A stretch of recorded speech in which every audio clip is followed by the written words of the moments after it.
Alright, hey guys, it's me, MargaretFan101, and welcome back to another tier list video. It has been a while since I've done one, and this is one I've been wanting to make for a while. Obviously, if you guys have watched my channel before, you guys know that I am a big Halo fan. Now, I did not grow up with Halo. I really started playing it about 2 or 3 years ago consistently, and I'm still playing it to this day. Played through all the main story Halo games, and I'm here today to rank them in terms of campaign and a little bit of multiplayer, but I'm probably more campaign focused. First things first, I'm just gonna get straight away the ones that I didn't play. I haven't played any of the Spartan Strikes. I haven't played any Halo Wars, and I also haven't played Halo Fireteam Raven, the one arcade game. I have the chance to, but I just never go to the arcade at my local mall. So we are just doing strictly main story games. So first up, we got Halo 2, baby. Halo 2 is a weird one. In terms of campaign, it told a perfect story and led to a perfect cliffhanger into Halo 3. Finishing this fight. You had you leave Cortana behind on Charity. You had the Arbiter, obviously. You played 2 different stories at once, just about. You played Chief's side of the story, played Arbiter's side of the story, and then they both end up meeting up from the grave mine, and they both go off to do their own things. Arbiter realizes the Prophets have betrayed them and that they're using Halo for all these other reasons than that they actually said, and nobody believes Arbiter at first. All in all, Arbiter was right. In terms of gameplay, obviously you had BXB. You had the whole sword flying thing that Min Blitz always does. It introduced dual wielding into that. Dual wielding was good. I feel like Halo 3 did a better job at dual wielding, but Halo 2's dual wielding was good. In terms of its overall gameplay, I wasn't a fan of it compared to other Halos.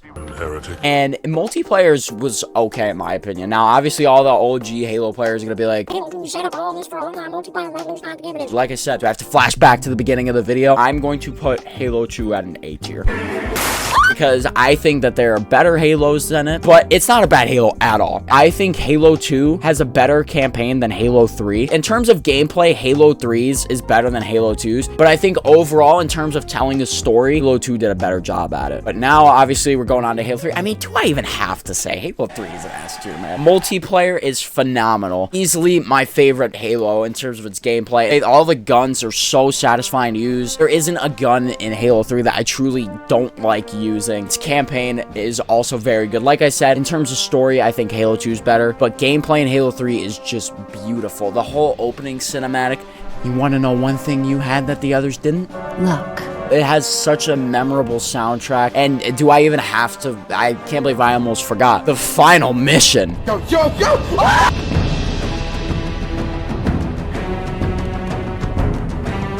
You and Arbiter and the Warthog, after you just fire the Halo and you're driving to the Forward Unto Dawn whilst everything around you is collapsing and exploding. Whole Halo ring is falling apart. Right at the end, you do the little jump on the Warthog into the Forward Unto Dawn, and it doesn't look like you're gonna make it, but then you do. Now, honestly, too, Halo 3 did leave off on a little bit of a cliffhanger, too, because UNSC and Arbiter thought Chief was dead, but Chief was actually alive. He was just stranded in space on one half of the Forward Unto Dawn, as Arbiter made it back to Earth in the other half of the Forward Unto Dawn because it broke when the Halo fired. Obviously, the legendary ending kind of teased Halo 4, even though Halo 3 technically was supposed to be the end of Halo. Literally, let me hold on. I gotta whip out my Halo 3 game case real quick. Literally on the back, the stunning conclusion to the Halo trilogy. So Halo 3 was supposed to be the end of Halo, but then obviously 343 ended up buying Halo from Bungie, and they made Halo 4. I don't think any multiplayer game to this day has topped my enjoyment of Halo 3. And Halo 3 is really bog standard. It is, but it's so fun, and I think that's what makes it good. There's no sprinting, there's no sliding, there's no mantling. You walk,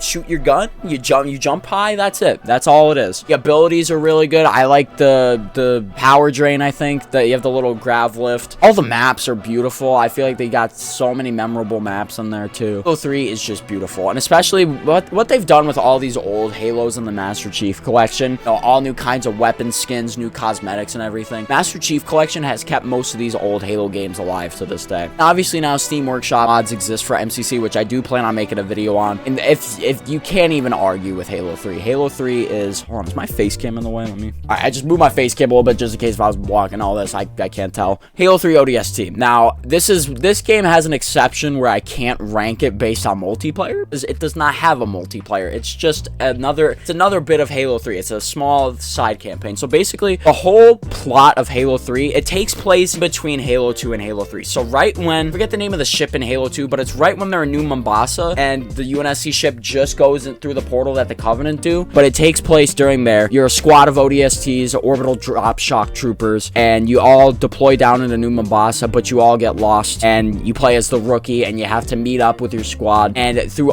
each mission, it kind of tells what happens during the crash, because they just kind of set you down, and you don't really know what happened to necessarily cause you guys to get split up, but at the end of every mission, you usually find something, and then it kind of tells you what happened in between, and it does a really great job of doing that. And honestly, Halo 3 ODST was like the first attempt to free roam Halo, and it was really nice. Literally, the only setting in Halo 3 ODST is in the streets of New Mombasa, and it works beautifully, especially with that soundtrack in the background, man.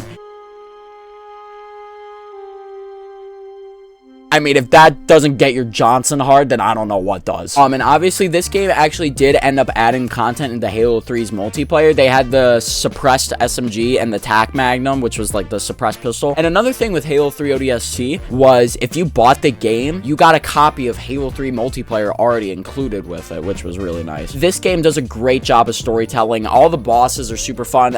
Honestly, brutes are probably one of my favorite Covenant enemies to fight. So I really did enjoy this game. Literally, a buddy of mine, we're playing through all the Halo games, but then we kind of just stopped at ODST, and I remember one night last year, I decided to fire it back up and pick up where I left off, and I played it for like 3-4 hours straight and finished the whole rest of the campaign. But Halo 3 ODST, it's A tier. Yeah, Halo 4. I'm gonna have a little bit of a hot take with this one, okay? You guys may not like it, but this is all my opinion, so if you disagree, then respectfully, shut up, bitch. Obviously, with Halo 4, this was 343's first attempt at a Halo game, and was it bad? Kind of. Now, here's what I'll say. I'm gonna start with the campaign first, because I feel like the campaign's more memorable than the multiplayer. In my opinion, Halo 4 has the best story out of any Halo game. I said it. Listen, don't shoot me. Hold. Halo 4 just showed truly that Master Chief himself isn't just like a robot. Like, inside the suit, he is a human, should be able to show emotions. And Halo 4 did a beautiful job with that. And the relationship between him and Cortana, because obviously the premise with Halo 4 was that Cortana was deteriorating. Apparently AIs deteriorate after 7 years, or she was deployed for like 8 years. Chief is stuck on a planet called Requiem, which they landed on after the events of Halo 3. And they have no way of contacting the UNSC unless they get to the surface of Requiem. That introduces the Infinity. You had Captain Lasky, which was cool. You had the Didact. I wasn't a fan of the Didact personally, but I mean, you got a few people out there who like them. Listen, man, that ending scene where Cortana dies, man, that kind of crushed me inside, because Chief's just standing there and all the rubble around him is falling, and it shows that Chief's world was just kind of falling apart in that moment right there, because he lost like the one person he knew truly. In my opinion, like I said, I think Halo 4 does the best job of telling a story. Gameplay in Halo 4 is boring. The boring gameplay makes up for the great storytelling it does, in my opinion. Halo 4's campaign is not bad overall. Now, multiplayer is a little bit different. It tried to make Halo 4's multiplayer seem like Call of Duty. They introduced loadouts, kill streaks, they called ordnance. In my opinion, it did not work out at all. You really didn't see many people run assault rifles. It was usually just battle rifle, DMR, like more dominant precision weapons that people started with. And obviously in this game, they introduced the SAW, which, I mean, it's broken as hell, but it's one of my favorite guns, and that's why I love it. But here's what I'll say about Halo 4's multiplayer. In Master Chief Collection, if I get a Halo 4 match and it does not involve any form of loadouts or ordnance, I actually have a really good time. Any loadouts or ordnance in it, I'm not going to enjoy that match. They just got rid of loadouts and ordnance entirely. I think Halo 4 would have been a lot more well received. But I think overall, I can't, even though I want to put it in A tier, I simply can't. It's not better than these two in any way, so I have to put it in B tier. But I truly think Halo 4 is an underappreciated gem. Oh boy, here we go. Halo 5. Let me do something real quick. I mean, do I even have to? Do I have to, man? I don't even want to talk about the campaign. It's that dreadful. The whole time I played Halo 5's campaign, I had a headache. I had no clue what the hell was going on. The cutscenes were dope. That was probably the only memorable thing about Halo 5's campaign was the cutscenes. There were some badass cutscenes. It didn't do a good job of explaining Fireteam Osiris. You had to read the books, which I only read one of the Halo books. But like, here's another thing with Halo 5's campaign too. explain why Chief was like back in action in Halo 5, because obviously at the end of Halo 4, in the end, they're taking off his suit, so it makes it seem like he's done being a Spartan. Then the first cutscene in Halo 5 where you see Master Chief, he's already back in his suit in a Pelican with his squad, with Blue Team. They just didn't explain anything at all. Let me try and point out a few things that I enjoyed about Halo 5's campaign. Obviously, I said the cutscenes. Had Captain Lasky in there, which was good. Saw the return of Arbiter. Was not a fan of his armor, but, you know, it was nice to see RB again. And Buck. Buck from Halo 3 ODST was a part of Rookie Squad. In Halo 5, Buck is a Spartan now instead of an ODST, but he's still such a GOAT. But other than that, man, there is nothing memorable about this campaign. There was one memorable thing, but for all the wrong reasons known to man. Also, another thing about Halo 5, why does Dr. Halsey not have an arm in the campaign? Didn't care to explain, and it just made it such a clusterfuck. Now, on the multiplayer side of things, multiplayer was gas. I loved Halo 5's multiplayer. I wasn't a big fan of Warzone, but I know a lot of people were fans of Warzone. And the Magnum, the Halo 5 Magnum, is one of the best guns I've ever used in a video game. I'm not even gonna lie. Obviously, this game introduced sliding. You had ground pound, Spartan charge.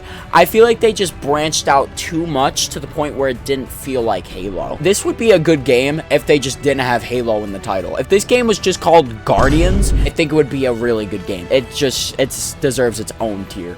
I can't say any more about it. Halo Combat Evolved. This is where it all began. See, this was the coolest thing that I didn't even know until I played Halo Reach. Halo Combat Evolved was the first Halo that came out in 2001 with the original Xbox, and it told the story right after Halo Reach. And Halo Reach came out in like when did Halo Reach come out? Now I need to see. Halo Reach came out in 2010. They basically kind of had the story ready for Halo Reach 9 years before it even came out. Halo Combat Evolved starts right where Halo Reach ends. You know, the Pillar of Autumn is leaving Reach. They're trying to get away from the Covenant as Reach is getting glassed, and obviously Noble 6 stays behind and makes the sacrifice to get the package to the Autumn. And that's one of the coolest things about this game that I didn't even know until we started playing Halo Reach. Obviously, we see Halo for the first time, and the Halo looks beautiful in that game. I mean, it's orgasmic. In terms of story, it's kind of basic. You know, you land on the ring, and then you want to go fire the ring. Or no, it's because of the flood. It was because of the flood. The flood were on it, yeah. Gameplay, I actually really do enjoy.